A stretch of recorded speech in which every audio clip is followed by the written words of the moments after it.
Well, happy Tuesday. It is Tuesday, April the 14th, and welcome to another edition of Tuesdays with Tom.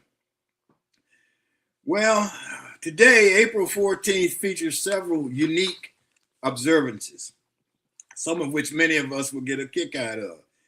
Today includes National Gardening Day, National Dolphin Day, National Pecan Day.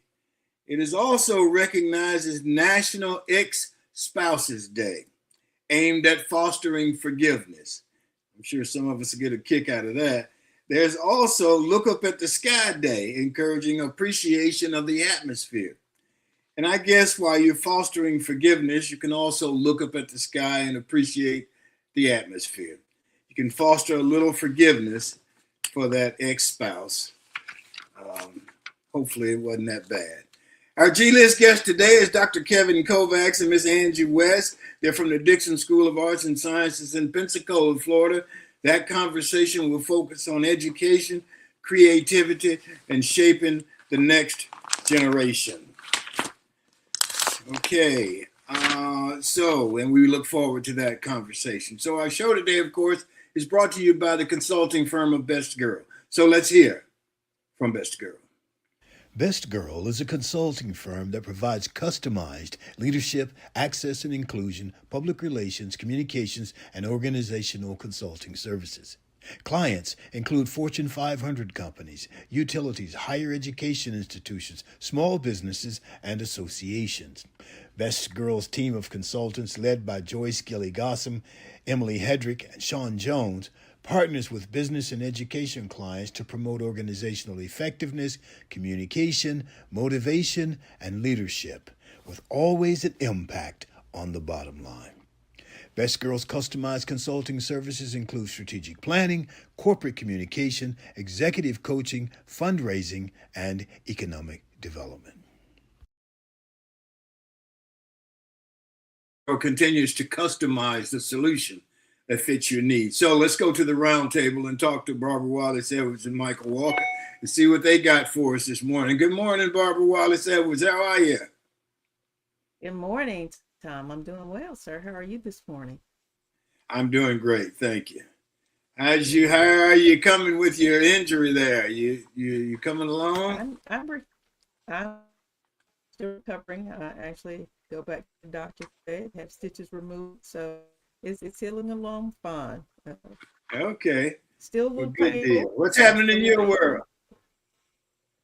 Well, Tom, I spent the weekend over in Atlanta, part of last week and the weekend over in Atlanta, helping to babysit during spring break, and got a chance to spend some time with my little 5-year-old shadow, my great-great-nephew, Mozzie. And that's in my heart. I talk about him all the time, but he didn't want me to leave Atlanta, so I've got to get back over there as soon as see him. He was like, and again, he calls me on. We don't know where that came from. I was TT for several years to him, and now I'm on all of a sudden, but he loves his on and on loves him, so had a great time over there. Yes. Good deal. Good morning, Michael Walker. Well, good morning, TG. Good morning, Barbara. How are you guys doing? Doing well. What's happening in your world, Michael? Well, Barbara's got to go see the doctor and everything with those stitches. She took that left hook, I guess, from Gino Ariemo when he was swinging at dawn last week. I hope that the doctor that you're going to see is not the doctor from Warner Robins, Georgia. The surgeon from Warner Robins, Georgia. His name is Nar Martin. He was arrested Friday and accused of buying stolen cars for his rental business. What? Damn. Yes. He's a doctor and has a rental car business? Yes. And so I guess in order to build out his fleet, he was part of a group that would steal these cars, and then he changed the VIN numbers on it and processed it to put another VIN number and then rent the cars out. Oh, my goodness. He was arrested on Friday, and when he was first contacted by the authorities, he claimed to be a victim, saying that Dodge Hellcat that was in his driveway. He paid $44,000 for it, and he was a victim when they found out he was really the head honcho of it. Wow. So he had multiple cars he purchased through this illegal system. Yes, cars from, I think it said from Charlotte to Chicago or somewhere like that. None were from Georgia, though. Wow. That's something very interesting. I mean, you can't make this stuff up, but no, you cannot. You know, things are getting a little bit shaky with the president. You saw that depiction of him dressed as Jesus? He said he wasn't dressed as Jesus. He said he's dressed as a doctor, didn't he, Michael? I don't know a doctor that dresses that way, but that's what he says. Well, that's my point. All the pictures I have seen of Jesus, he was in robes and stuff like that. Yes, yes. All the pictures that I've seen of doctors growing up, they had this white coat with a stethoscope around the neck, right? Yes, yes. And stuff. So I've never seen a doctor dressed in clothing and robes and stuff like that and putting his hand over somebody's head as if he's ill. I keep telling you all, the man is sick. He really is mentally ill. I don't know any other way to explain it. Well, you know, the funny thing about it is when they talked to him about it, he said he was it was as a doctor and stuff, and that's what he does. He goes, he heals people and make them feel better. And then he took off on the Pope. Yes. Oh, yes. I saw that, Tom. Yeah. Really? Not at all. Not at all. I mean, he's just a big bully. He really is just a big bully. But he always backs down. If you'll just stand up to him, he backs down. Exactly. Right. And, he picked on these Iranians, and these guys over there, they'll fight back, man. Yes. They're not playing with him. And they're not like some of these universities over here that just fold it up like a pocket knife. Yes. When they came and asked me any questions. I got one for you guys. Oliver James. Oliver James is a personal trainer. He's a literacy advocate and motivational speaker. He has inspired others through his journey. At 32, Oliver James could not read.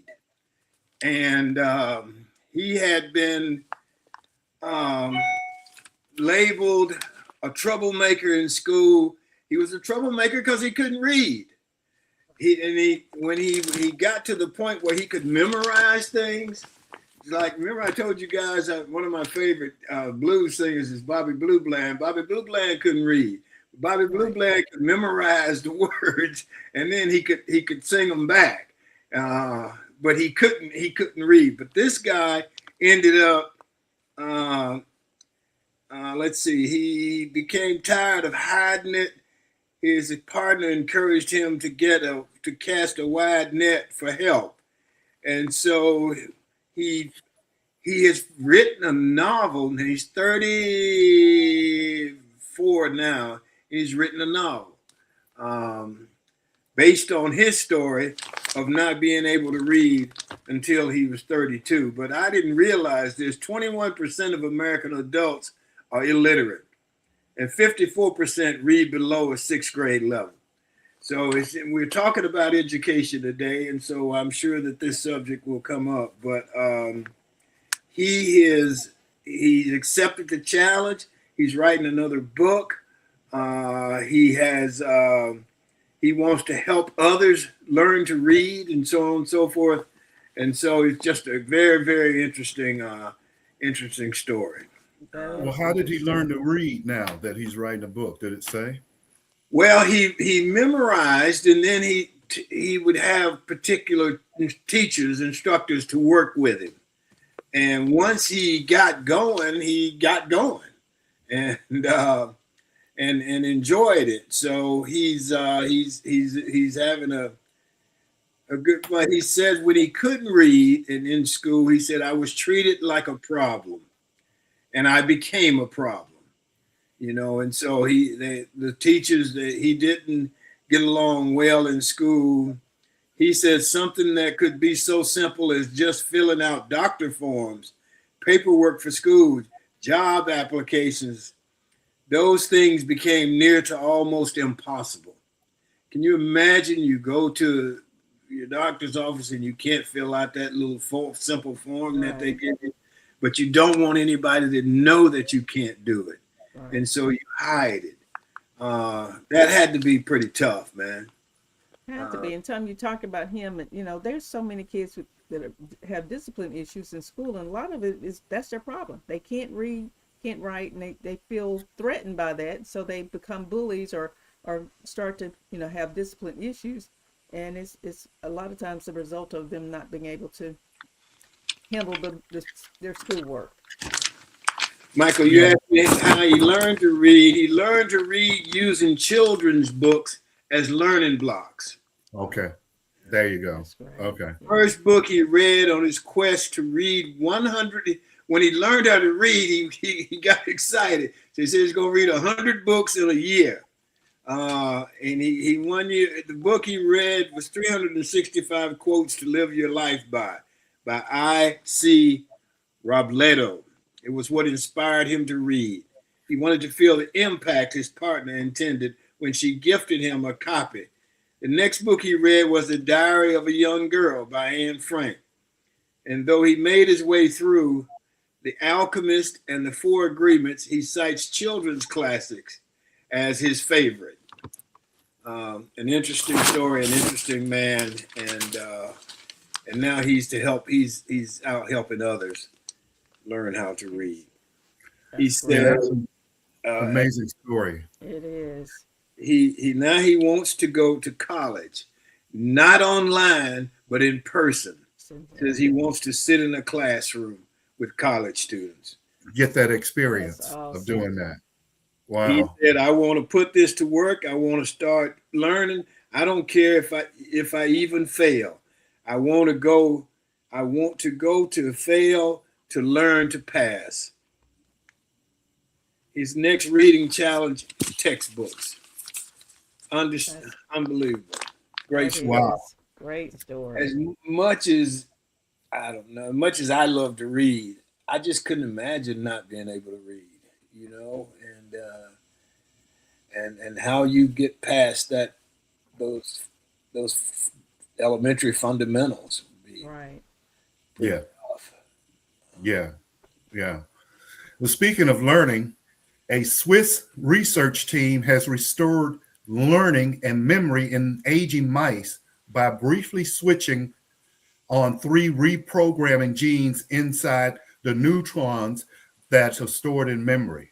And this is happening over there in Sweden. And what they're looking at doing is being able to use that and help offset people that are affected with dementia.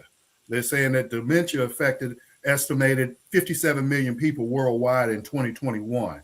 And evidence keep building up. Check this out, that what we breathe, especially polluted air from traffic and fossil fuel burning, can influence dementia risk. And that's why the study is also a part to remind everybody that clean air can be brain issues if we do not fix the pollution and what have you. And it's kind of funny. It says that a targeted reset for brain's memory trace. If you ever walked into a room and forgot why you went there, you felt a tiny slice of what memory slip can feel like. In the aging and in Alzheimer's disease. Say what? How many times a day? You're right. I know what you mean, Tom. That's regular for most of us. It's like, oh man. Yeah. Well, what it says is, and it's kind of like what you're getting at, Tom. It says those with Alzheimer's disease, those everyday moments can scale up into serious life-changing cognitive decline, partly because key memory circuits stop working smoothly. Okay. Wow. Yeah. That's something. All right. Yeah. Well, we'll see. I think I told you guys about the guy we had on the football team that coach sent the plays in with him, and he'd get halfway out to the huddle and stop. He had dementia at an early age, didn't he? What's he doing? What's he doing? Can we be waving to the coach? What's he doing, coach? I said, he said, forgot to play, man. He don't know what to play that game. That may have been concussions, Tom. Yeah. Very well could have been.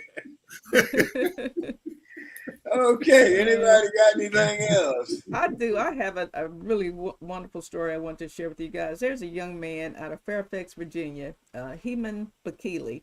He's a 15-year-old student who was named Times 2024 Kid of the Year for developing a low-cost soap designed to treat and prevent skin cancer.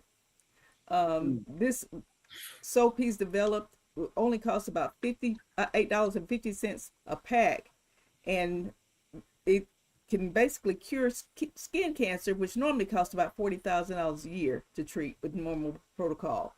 And the World Health Organization said there's 2 to 3 million people that are diagnosed with skin cancer each year. So this is going to have a huge impact. It's going to take about 10 years to get FDA full approval, but once it is approved, it's going to make a world of difference for people who are diagnosed with skin cancer. So my hat's off to this young man and his parents for working with him to get this accomplished. It's major. So let me ask you a question. So this soap will prevent skin cancer, is what it was? It treats skin cancer. It treats, okay, Yes. skin cancer. There's nanoparticles in the soap that actually attack the cancer cells and actually can treat it just on contact. Wow. Yes. Well, Yes. Well, that's great. Well, see, now the back part of this, you said it'll take 10 years to get FDA approval. Yes. Now that's a problem. It is a problem. Yes. They had to go through all these clinical trials, they said, and get all, to me, it's a lot of red tape is basically what it is. And so you're right. He's 15 now, he'll be 25 when this thing is actually finished and approved. But yeah, the cost is going to be running as low as $8.50 for a pack of the soap. And you say FDA approval? Yes. That's Food, Drug, and Administration, okay? Yes. So Big Pharma got something going on with that, Probably, all right? I'm sure. Okay. I'm sure, because it's going to cut into, their profits, because the medicine that they're now using to treat it will no longer be needed. Yeah. So Big Pharma probably has something to do with the delay in getting it approved. Yeah, 10 years. Okay. Yeah, right. That's what I was getting at. Yes. Mm-hmm. Well, if it's 3 million people are affected by it every year, every for year, 10, that's going to be 30 million people by the time they get it right. That could have been helped, right? Yes. Okay. Yes. I'm just checking. You're absolutely right. You're on point. Okay. All right. Anything else for you guys? Let me say good morning to Pat Addington, our good friend over in Mobile. I talked to her the other day after the show. She's doing well. She had a stroke. She is on her way back, and I wish her well, and hopefully I'll get to go and visit with her sometime soon. So, yes. Pat, we're thinking about you, and hopefully I'll see you soon. Yes. Okay. Anything else? Let's go to Sean. She's got a minute for us. Sean, you got a minute?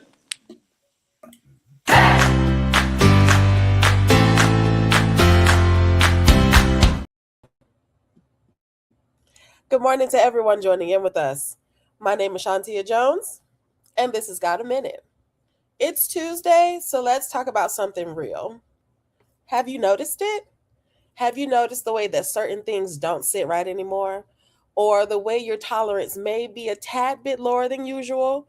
Or maybe your spirit has been a little quieter, but with a lot of clarity. That is not confusion, it's alignment. That is your energy shifting. What you used to entertain, you're now questioning. What you used to chase, you are now releasing. And it might feel unfamiliar, even uncomfortable maybe, but growth will do that to you. You're not the same person you were, and you're not meant to be. So if it feels like things are like falling away, go ahead and let them. It's fine. If it feels like you need more space, take it. If it feels like you're excuse me, it feels like your peace matters more now, honor it. Because when your energy shifts, everything that's not aligned will either adjust or exit. And either way, you're moving exactly to where you're supposed to be. So that's it. That's your minute. I want you all to go out and have a great day. And if you don't want to, then don't go ruin anybody else's because they can do that for themselves. Thank you all for joining in. My name is Shantia Jones, and this has Got a Minute.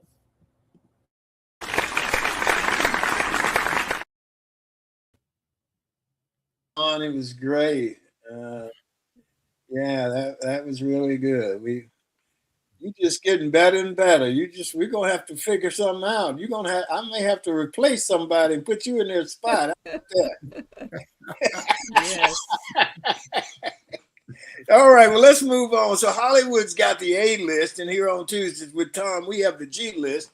And our G list guests today, our G list guests, plural, are Dr. Kevin Kovacs, the principal, and Miss Angie West, Fine Arts Director at the Dixon School of Arts and Sciences.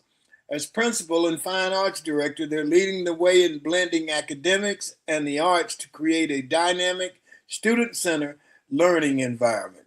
Dixon School of Arts and Sciences is now accepting applications. They're in Pensacola, Florida. So let's hear from the people who run the Dixon School of Arts and Sciences. Good morning, Dr. Kovacs and Miss West. Miss West, I'm sorry. I hope you guys are doing well this morning. Doing well, thank you. All righty. Thanks for being with us. So we're going to start out with Barbara Wallace-Edwards. She always likes to jump in first, and she's probably got a question for you guys.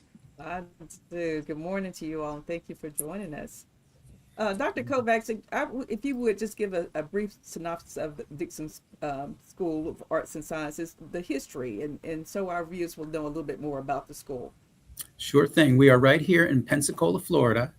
We are a kindergarten through 8th grade private school. And I know you mentioned private school, but before people get the idea of who they think we are a school with mostly low-income students. They apply and they receive the income-based scholarship Step Up for Students. We're absolutely tuition free.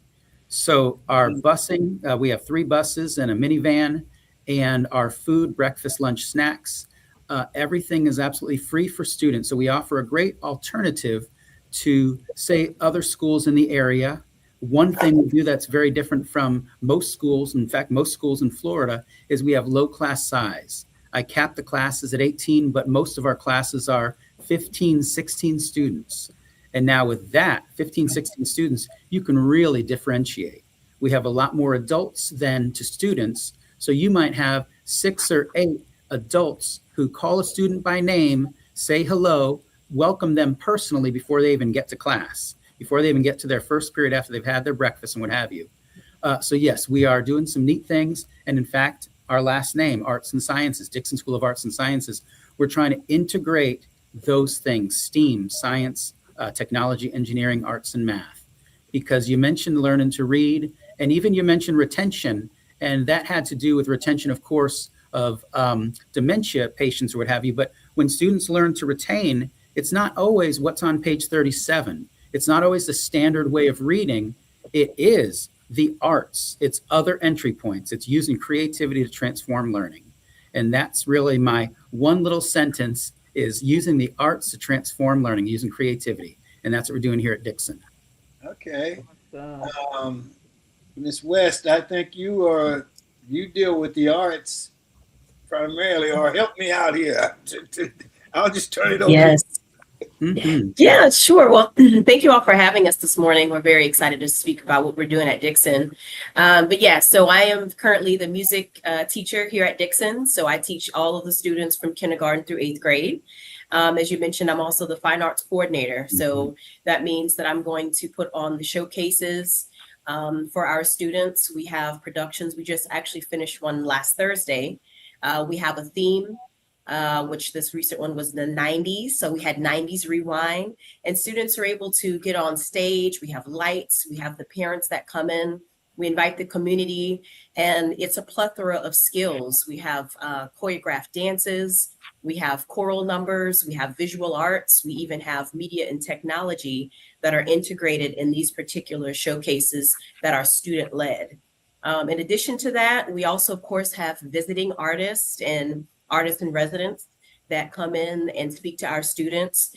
We recently had Pensacola Opera. They came in and did Opera in a Box. So our students who may not be able to actually experience that on their own time with their own families are able to have those experiences here at Dixon. And then lastly, I'm also the artistic director of our after school program. So we have a separate grant funded program here at Dixon, which is called Dixon After Hours Performing Arts Academy. And that is specifically for students who are interested in learning more specifically on musical theater. So we have separate classes for acting, for dancing, for singing, and for media. And then at the end of our semester, we put on a Broadway style production. So we definitely stay busy. That's great. Sounds good. When I say we found Miss West via our after school and summer program, Dixon After Hours. We get great talent. Pensacola has so many great artists, choreographers, music teachers, and Miss West came in and directed Lion King last summer. Wow. And she's just amazing. And we brought her in full time with us as our coordinator, fine arts coordinator, and of course, as our music teacher. So we usually, and she's in fact directed our fall and our spring production right now, which is Once Upon This Island, which will be going up May 1, 2, and 3. So very soon, hardly a month from now. Oh, yeah. Wow. Well, let me say good morning. Thank you to both of you for being here. And first, I'd like to just commend you on what you've done and what you are doing. And especially Dr. Kovacs, you said that it's a school for underprivileged kids or kids that do not come from a lot of wealth, right, so to speak, but you're giving them the same experiences and perspective that kids, their peers that do come from a more wealthier background. You're giving those same experience so you can expand their learning. And so that's great. And that will make them be able to assimilate with other people, even though they may not come from the same background. And that's absolutely fantastic. I like that. Could I say, 4 years ago, we applied for this grant through Escambia Children's Trust, which was to have this after school performing arts academy. Now, as we are reapplying for the next 3 years, we're including now a STEAM component, a science, a robotics, an engineering component. But just to go back to this 4 years ago, applying for that, the need was there for our kids who, while there were scholarships available to them in some of the area Pensacola theaters for children and choruses for children, families don't have a way to get to those things. Even if they say, hey, it's free, come on down, families can't really work that into their schedule perhaps, or transportation, literally the logistics of getting to and from. So we've been able to, in these years, create our program for any child in Escambia County, not just our students. It's for children in any public, private, or homeschool. And we also worked out relationships with some of these area downtown theaters and choral organizations to bus kids from our school and other schools to them. So many of our kids, not only they're going on perhaps their 9th play in these 3 years, whereas they might not have ever been in a Broadway style production. Now, some of them might be going on their 9th. We've done 3 every year for these 3 years. And they're also, some of them are still involved with, say, we get them Thursday nights down to the Pensacola Children's Chorus or Little Theater, because, without that transportation, they might not otherwise be able to do it. Right. Yeah. So we're really giving them that opportunity, but also reaching out into the community. We made such great friendships.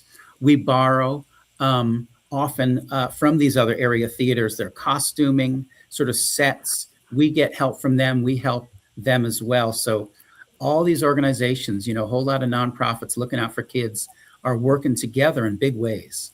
Yeah, yes, that's outstanding collaboration. Yes, yeah.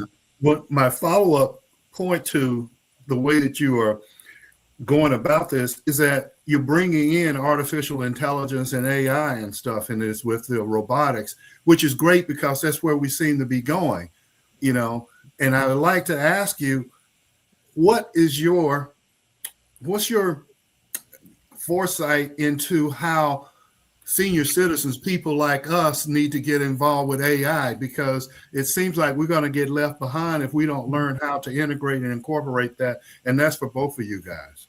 Yeah. And again, on the cusp of boomer, I'm 60 myself, 1965. So I'm right there. I have that. It's inherent in me. I'm afraid, but what makes us not afraid is knowledge. So I'm very aware. There are courses coming out for educators, much younger than me, of course. There are courses that are out there like how to truly utilize AI without fear and into how does it work with creativity? Because again, I was just having this conversation with folks from the Pensacola Songwriters Association. These are songwriters who are singing their own songs, who are published, who are getting their songs sung by very, very famous people. And they're out there competing with computer systems. They're out there and they have opinions about how songs can be just written by a non-human being and arguably can be hits or sound great. So that's what's infiltrating the arts, is their originality with AI. And I'm not sure. I have to learn more before I can truly form my opinion that, oh no, that's not good. Because right now my fight with AI is the kids are learning more than us and they're faster at plagiarism than we can keep up, because we have to guide them toward integrity. And, right there in our middle school social studies, science classes and language arts, where they're writing papers, but this is a new technology and why should I write it myself is the mentality. So we're really trying to guide them toward, one, how to truly use this new technology with integrity and sincerity and honesty, but when not to use it, frankly, when to just learn how to write a 5-paragraph essay, when to know how to put an introduction sentence in there that's a grabber, when to know how to capitalize and put a period or punctuation. Right. Because we should all know how to form an email. Right. We should go to Chat GTP. But if that's something that might help us, I feel like we've got to, as people, set the structure first. We have to at least set the framework. But I've got a lot to learn about it before I can say it's bad, because that would be the boomer in me. I've got to learn more and figure out how to integrate it truly, and also learn enough so that I can keep the kids on the right track. Agreed. Yeah, and I would say it's really about balance. I'm 38. I have a 9-year-old, and he's been coding since he was 4. What I always tell my students as a middle school teacher specifically is that I'm a music teacher, but I'm also here to teach you critical thinking skills. And so if you're able to learn the why and the how behind the AI, it's going to help you balance it a little bit more. For instance, every boy wants to play a video game. And so in my household specifically, just to give you an example of how I kind of integrated that balance, I told my son, you want a Nintendo? No problem. You have to learn how to code. You have to learn how to make the game before you play the game. And so that's kind of my tactic on how I approach even with music. So this week I'm teaching the ukulele. I had to require my students to watch the video on how it's learned or how it's actually made, how the instrument is made. And so if you can trigger a flame of creativity and thought process to ask the why, sometimes you can slow down the need to get the quick answer. Starting your classes off or starting conversations with students on how do you think that works? Or how do you think Chat GPT gets these answers? It creates a conversation with students that allows them to dig deep and use the critical thinking in order to find the balance. So I think it's a little bit of both. AI is not going anywhere. Yeah. And then even in my class, I have music journals that I require every week. So I will put on the old Ella Fitzgerald, the Sarah Vaughan's, and then we'll listen to those old original artists, and then we'll listen to an AI artist or compare it and say, can we tell the differences? What differences can we hear? So we really kind of have to slow down and just use critical thinking as a tool, in my opinion. Yeah. Can you hear differences? I can specifically. Some of my students have not really had a lot of exposure to the classics. So I played them, for instance, Ella Fitzgerald's, video from 1968. So to be able to see something that was, wow, was this really recorded in that year? Yes. Showing them and letting them listen to vinyls or listen to records so they're able to tell the difference. I think we almost have to take a couple steps back before we kind of give them the comparison. So I can hear the difference in some of the songs, and I'll be honest, some of them are really good. Sometimes it is very difficult to tell the difference. It's a big deal. It's a big deal now in the Actors Union because they're able to, I don't even know what the word, duplicate, or in other words, they can put, what do you call, I don't know, they can put somebody up who looks like me, who's not me, and they can use, and that person can do my job. Right. So it's a it's a huge deal in a lot of the industry, and it's a big deal right now in the acting talent business. How we'll go from here and so on and so forth. So we'll see. Yeah, I wanted to say that it appears that the way that you guys are going about this and setting your curriculum, we were talking earlier about the young man that couldn't read and he was labeled a problem in school. The way you guys are going about it, you're keeping it interesting so that people that maybe have what you call attention and deficit disorder or a hard time focusing on something, you guys are keeping it moving and keeping it fun so that they learn at the same time. And perhaps I think you're overcoming anyone that may have had an issue like that as far as attention deficit disorder, it sounds like. Yeah, I'd like to say students fall, between the cracks in a larger setting. You might have a larger institution, a larger school. You might have then to that a classroom with larger class size. And the teacher is a human being who's doing the best they can, in the public setting.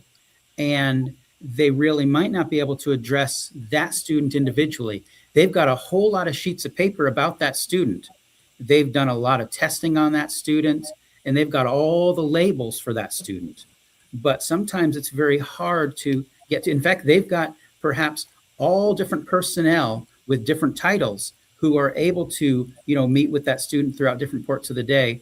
But I think it really comes down to relational, and as a smaller setting, it's not rocket science when you've got a smaller setting and then a classroom that is even smaller setting, and breaking that down into even small group learning styles, which is great. Kids in different centers learning in small groups. You can't help but build relationships, and relationships are truly the key. So a student with ADHD or a student with oppositional defiance, they might have found that's how they got attention in other settings. Or maybe somebody wasn't able to just sit down and be patient enough. But I think here, kids will go where you lead them. And if we lead them to a setting where the arts can help change their perspective of who they are. The idea is they have bought into their label and they now perceive themselves in a certain way. So we can put all the curricula out there and all the great instructional materials, but it really does mean helping a student to change the way they perceive themselves as a learner. That really is the first thing.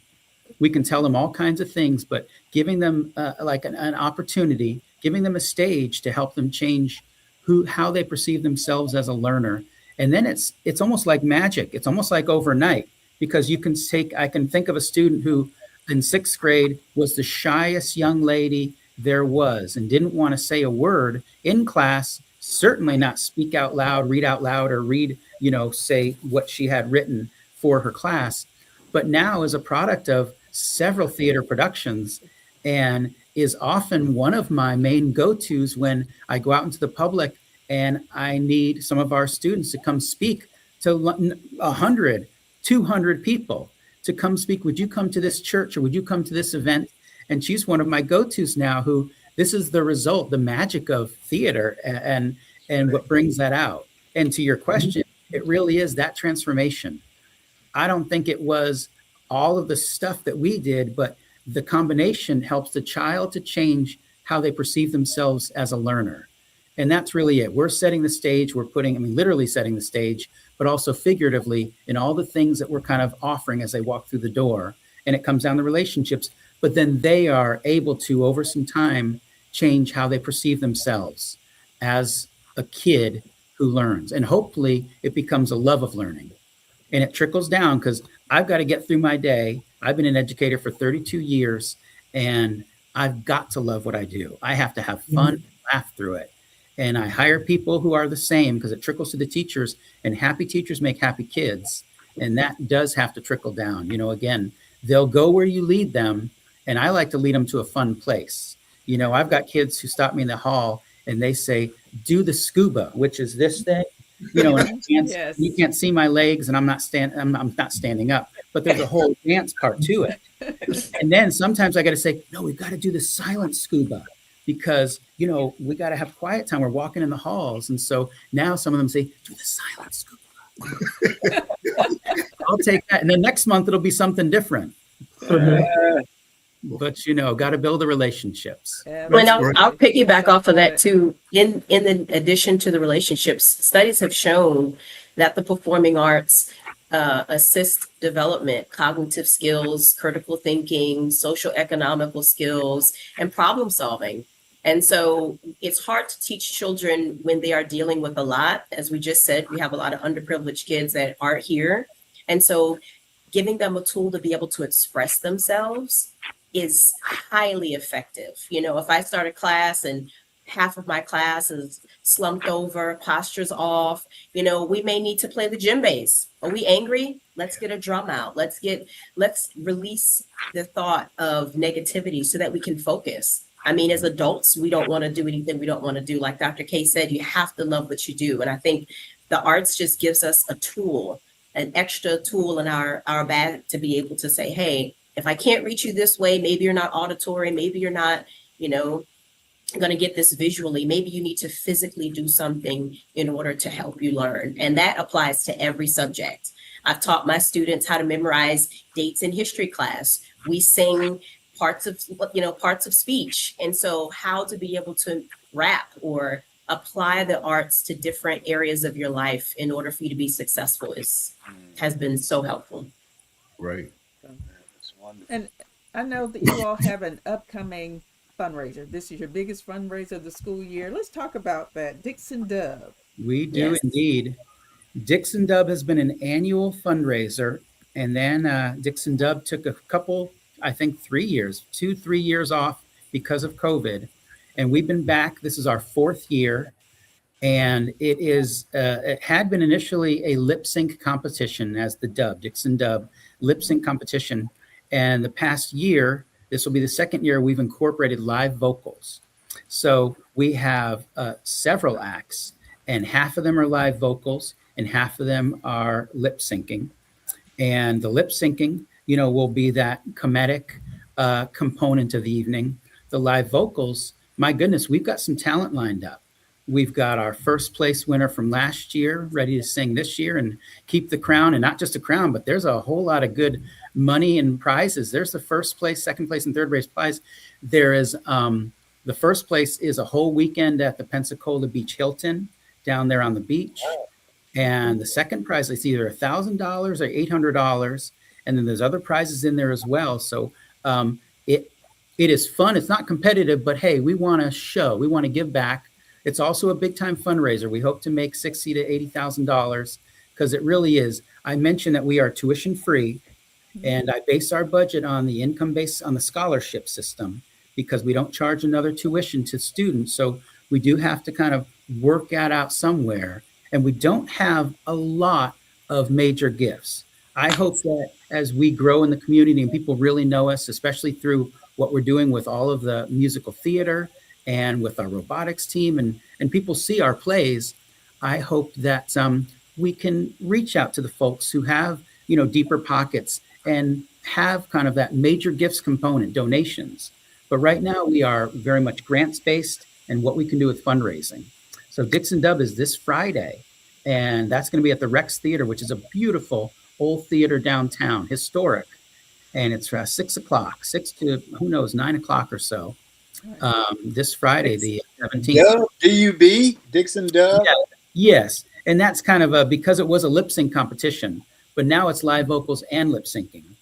We have some performers from the Songwriters Association who play live around here in Nashville. They're coming down from Nashville to be in the show. And we have some local talent who are going to be in the show. Miss West is going to be singing with some kids. And then we have some lip syncing and dancing going on. So much of the lip syncing is dancing. And then there's me. I've been Elvis as a part of this competition. My wife and I have been the Blues Brothers. And this year, it's, I won't reveal. It's going to be a lot of fun, though. But for me, it really will be a parody with some fun props. And hopefully a very fast 3.5 minutes. Because I find my mid-song, I might be out of jokes and out of breath. The song is still going. And I'm not really one who remembers to do all the good stuff and lip sync. So I reserve the lip syncing for my partner. My wife will be doing that. We're going to do it as something again together this year. But there are acts usually about 6 or 8 people. And again, a lot of fun and a lot of talent. We want everybody to come on out. It's a really fun night. I'll be down in Mobile this weekend. I might try to get over there. So how do you how do you get the Rex tickets for Theater this right downtown? Right. You can plan like a dinner after the fact, 8:30, 9 o'clock, make a reservation downtown somewhere. You can come to us. Well, we've got food and drink as well. We've got adult beverages because it's a family event, but we are serving the Coca-Cola and the adult beverages and food. And people have either sponsored buying tables or they're buying tickets as we speak.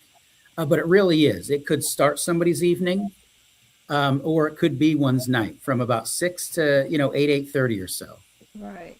Wonderful. Hey, TG, I don't know if Dr. Kovacs probably is having more fun than the kids are. It does.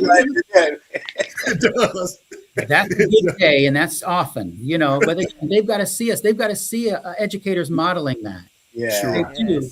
Because again, it's hard to still love what you do as an educator. Yes. And I often get teachers from the public schools, and it's not any district in particular, but the districts ask different or more of a teacher than I always have, because I went from public to public charter to private, because I wanted that autonomy. I wanted to create sort of an environment where teachers can remember why they became a teacher. Right. I do feel we're called to this role, and people stay in it in spite of some of the challenges, of course. But, you want to have an environment, and I hope we do that at our school, where teachers can remember every day, the passion, why they became a teacher to begin with. And kids see that.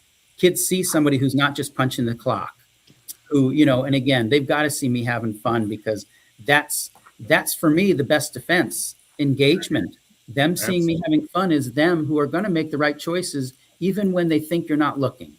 True. Absolutely. Yeah. Absolutely. Angie, I want to ask you a question. Do you have a dual citizenship? You were born in Germany and you grew up in the U.S. Are you a dual citizen? Unfortunately, I am not. My dad was Army, and they said, we didn't think you needed to have both. So no, and I have not been back to Lunch Dual since, but it's in my future. I'm still young. Plan on taking my kids there and traveling, but I do not. Okay. Well, that would be very impressive if you had a dual citizenship. You're German and American, so.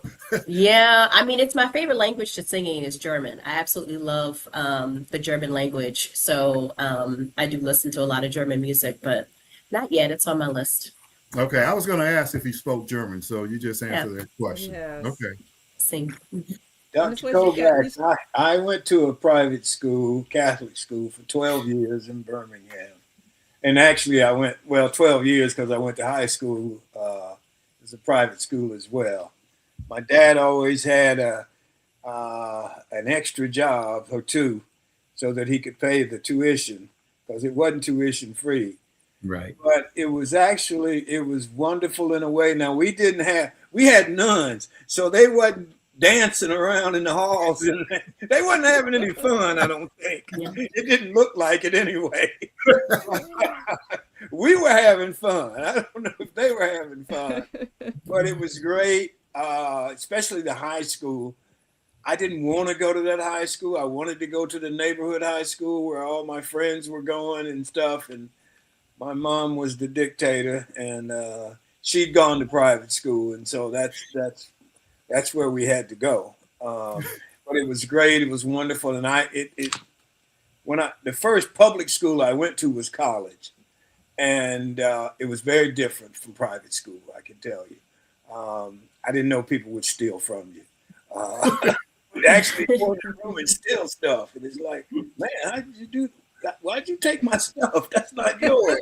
And but it was great, and I enjoyed it. But it didn't sound like you guys. It didn't sound like you guys' private school. It sounds like it might be a little bit more fun than the one I had. But it was great. So. Yeah, you can do, again, as a private or a public charter, you can do things a little differently. We have obviously a great deal of compliance to the state. So, but to the things that matter to the kids, you can create a very different environment. Something I think of often, and I'll tell the teachers too, it's that phrase, be the teacher that you always wanted, or be the teacher that you always needed. And I don't tell people often, but I was one of those troubled kids. I was kind of either lost or acting out, seeking attention in the wrong way. And then once I sort of stopped seeking attention in the wrong way, I just got very quiet. I didn't get my first degree, my undergraduate degree, until I was 27 years old. And then I didn't stop because I was an insecure child who didn't feel I was a good student. So I didn't have confidence as a student. And it really took somewhere around, 5 colleges in, 25 years old, to decide, what? I like learning, and there's nothing wrong with me. I can learn, like the folks who were learning how to read. It was the same idea, but, just a little further along, I'd learned to read, but you don't find the student in you until perhaps somebody brings it out. I wish I had a program like we have. I wish I had a music teacher like we have. But I feel like if there are kids who are feeling lost, we're able to reach them, which is very, very helpful. I'd rather reach that child at 10, 12, 13 years old. And those are hard ages, 12, 13, 14, middle school. Oh, my goodness, that's a hard time. But, you be the teacher that you wish you always had. And now I hope I'm the principal that I felt I always needed, and now, you want to be that for somebody, which really does take listening because, as Miss West said, they come in with obstacles, with issues, with problems that we don't know. We can't get them to open up the book and start the chapter really until they are teachable every morning, until they're ready. It might be that they're hungry, but it might be more than that. It might not be as easy as that. It might be that they saw violence that morning or the night before. And so they're coming from some very difficult, traumatic places. So our teachers, and again, like Miss West said, we've got to be sensitive to that. We certainly can't expect they're going to come because it's 7:40 a.m. ready to open the book and get started. We've got to kind of feel them all out. We do a lot with social emotional learning here.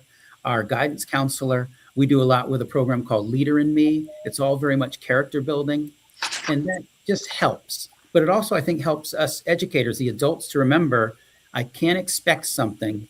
I've got to do like a little check. I hope they check each period of the day or each little transition, check their class, check the kids individually, kind of do that climate check to see who's on. Some might be a little off because something happened at recess. 5 minutes, we'll get it right back on track. Ignoring it, we're lost for the day. I got it. Yeah. Yeah. That's Angie, let me ask you a quick question here.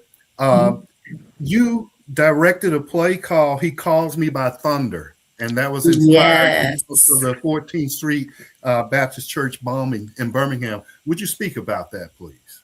It was amazing. We did that production when I was in college. Kevin Kern, who Mr. Gossam knows at UWF, came to us with this piece. It was a very small cast. It was about 5 or 6 of us.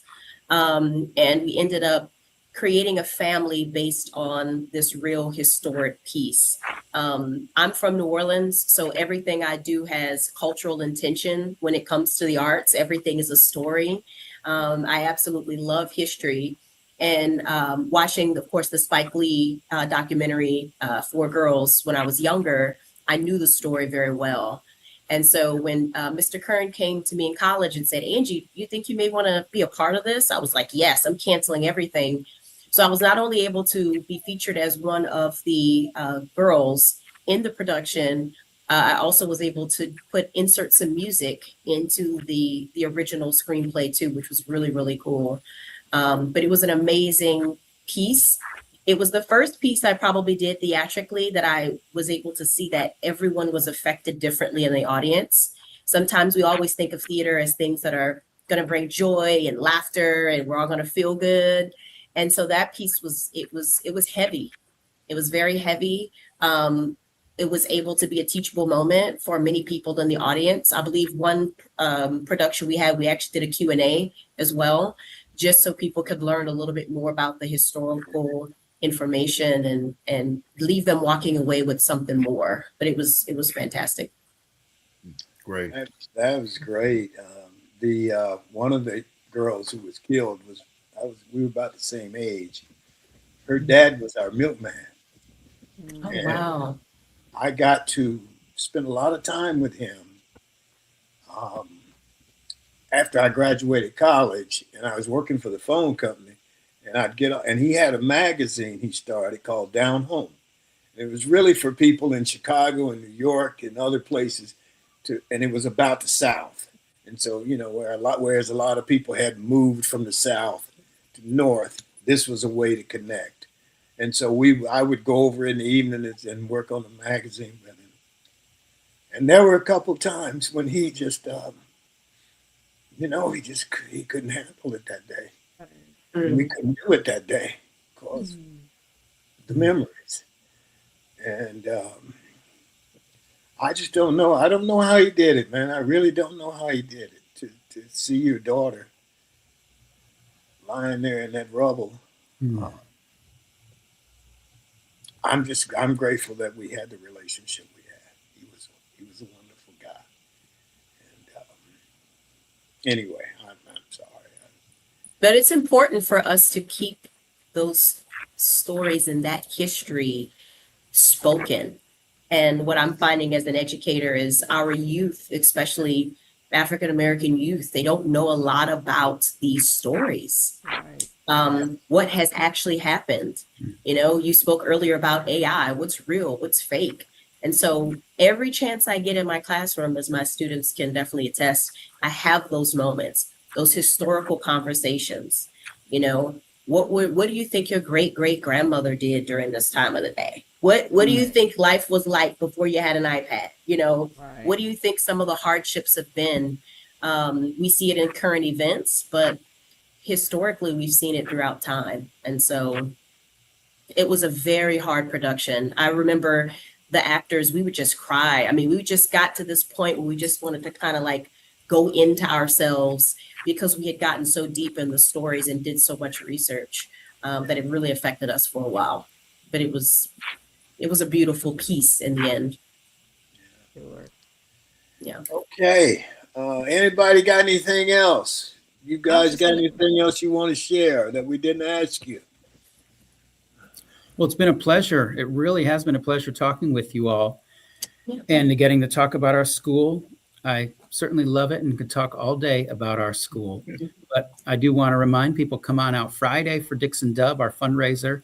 And then that first weekend of May is Once Upon this Island, which is something of a Caribbean version of the Little Mermaid. Is that right? Once on this island, yes. Once on this island. And oh my goodness, the talent that Miss West and the rest of our team bring out of the kids is just amazing. People come who don't have kids here, of course. We just had a show for Black History in February. And again, people come who don't have students here. And I heard Monday morning they were talking about it from one of the church pulpits, because the neat things they're doing, you talk about keeping the memories going and just the emotions. It was such an amazingly emotional show. And that is what we want. We want people to be talking about Dixon. Dixon goes back to 1953, A.A. Dixon, named after Albert Augusto Dixon, one of the first African-American medical doctors here in Pensacola. And we've got a legacy, we've got a history to preserve and to respect. And to, it's our job to honor that every day by doing the good work here at Dixon. So when the community comes out to see our shows and their only connection is because they're community, that to me is the greatest compliment in the world. We want to just keep that going for the community. We have a question from one of the audience that wants to know about your website, so they can look you up. Dixon School of Arts and Sciences is the best way to just Google that. Dixon School of Arts and Sciences. Join our social media, Facebook or Instagram, Dixon School of Arts and Sciences, and all the things that I speak of, even enrolling at our school. And we have a kindergarten open house coming up Saturday, April 25th. Those things are on our website, or just call the school, Dixon School of Arts and Sciences. You can call our front office and they will give you my cell number. I give everybody my phone number. I want us to be accessible. You know, I always have. I want to make sure that parents and the folks in our lives know how to reach the school. And so if I'm the only way to it, I'm the quickest way to it, I give my number to everybody. But we're enrolling right now. But yeah, for them, just Google Dixon School of Arts and Sciences. You can get our website, our social media, or call our front office. Okay, sounds good. Yeah. Anybody got anything else? Wanted to say thank you for joining us. It's been great. I appreciate it. Yeah, it's been a wonderful Absolutely. discussion. Wonderful And I job what will you all are say doing.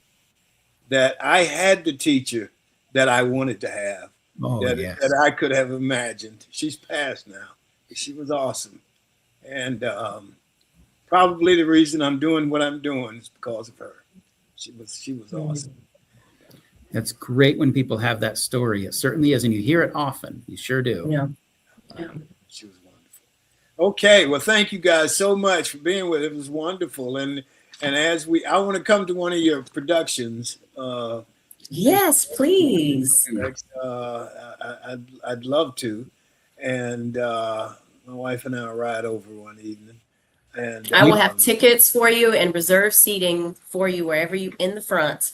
Once on This Island is going to be a very different production. I was in it at UWF, and it is, again, historically based, culturally very relevant. So you would love it. Or we've mentioned visiting artists. We've mentioned folks coming in residence, just to, if you ever want to come by and set some time to talk to our students or eighth graders, it would be profound, and it would be open up thinking for them that they might not otherwise have. Well, I'd be happy to do that. It's like I said, it's what, 40-minute drive or something like that. So that would be.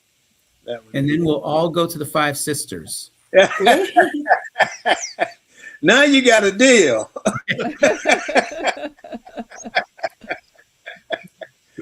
Thank you guys so much. It's been absolutely wonderful. And we appreciate it. I appreciate everything you're doing for those kids. You know, it'll make a huge difference in their lives, where they go from here. You can't unlearn what you've learned. You can ignore it, but it's hard to unlearn what you've learned. Right. So true. Yeah. Thank you guys so much. We appreciate it. Have a Thank great you day. all for your time. Thank you for having us. Yes. Absolutely. It's been great. Emily's got their contact information.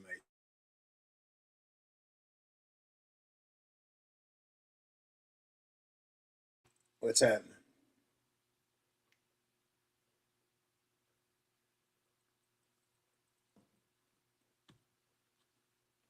What's happening?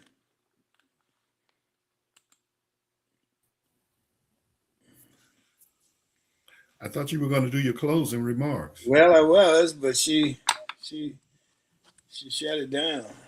Oh, okay. All right. Okay. Well, that was good. I enjoyed that. That was good. They were great. Yeah. Absolutely. One of the so how did you guys like? I figured you guys would get a kick out of Hey, we're still live. We're still live. We're still live. Oh, we are? Yes. Oh, okay. Well, let me go on and do the closing comment then, and we'll go from there. Closing comment for today, April 14, 2026, is a day featuring various observances.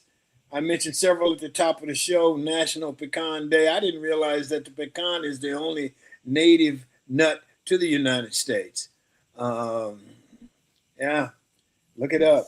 The pecan is the only native nut to the United States. There's also, it's also Look Up at the Sky Day, National Dolphin Day, The notable events include Ben and Jerry's Free Cone Day. You can go to your local Ben and Jerry's and get a free cone today. That sounds good. That And it's does also sound interesting. ex-spouses day. And I think several of us know about that. And so we'll just let that go. Yeah, we're gonna let that be. And that's our show for today. Unless somebody wants to comment on ex-spouses day. Leave that alone. Okay. All right. Well, it was a great show. It was. They were just very enlightening, and what they're doing with those kids is just absolutely wonderful. And Absolutely. I would like to go over and see. I think really may try to check out the Dixon Dub this weekend. yeah, it sounds great. I've never heard of the school. Me either. That's just probably a reflection on me more than anything. But anyway, okay, so that's it for today. Thank the audience. We appreciate you. Thank our G-list guests, Dr. Kovacs and Ms. West. Ms. West. Thank our sponsor, Best Girl Inc. Thanks again to the TWT team of Barbara, Sean, Emily, Michael, and Joyce. And as always, a special thanks to you in the audience, in the chat. We appreciate you guys. Pat, if you're on, we appreciate you being on. And that's it for this April the 14th in the year of 2026. Remember, a day without a smile is a day wasted. You got an extra smile, give it to somebody. Just might make their day. Enjoy yourself. Make every day count. Stay safe. Don't let a day go by that you don't take the time to make your life or somebody else's life better. Stay safe. Blessings. Peace.